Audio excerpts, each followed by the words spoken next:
हाथों में एक पीला पड़ा खत था। यह खत उसके पति रवि का था, जो 10 साल पहले एक सड़क दुर्घटना में गुजर गए थे। हर साल उनकी पुण्यतिथि पर सुधा यह खत निकालती और उसे पढ़ती। यह उनकी आखिरी चिट्ठी थी, जो उन्होंने अपनी मृत्यु से एक दिन पहले सुधा को लिखी थी।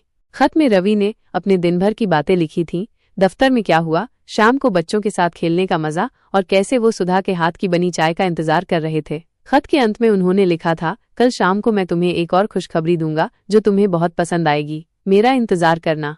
सुधा की आंखों में आंसू भर आए। वो खुशखबरी कभी आई ही नहीं। रवि अगले दिन घर नहीं लौटे। उनका स्कूटर एक ट्रक से टकरा गया था। वो खत अधूरा रह गया था, ठीक वैसे ही जैसे उनका जीवन अधूरा रह गया था। इन 10 सालों में सुधा ने रवि की यादों के सहारे ही जीवन जिया था। बच्चों को बड़ा किया, घर संभाला, लेकिन रवि की कमी हमेशा खलती रही। वो हर रात सोने से पहले रवि की तस्वीर देखती और उनसे बातें करती, जैसे वो अभी भी उसके पास हों।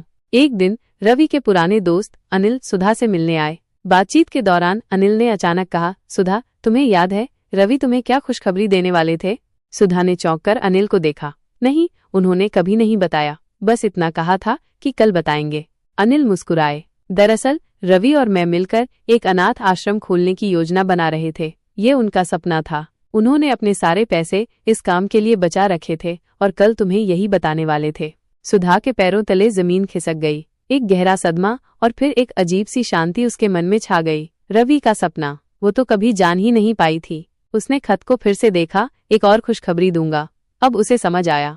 अगले दिन सुधा ने रवि के बैंक खाते की जांच की। उसमें एक अच्छी खासी रकम थी। उसने तुरंत अनिल से संपर्क किया। अनिल जी, रवि का सपना पूरा करना है। मैं उनके इस काम को आगे बढ़ाना चाहती हूँ।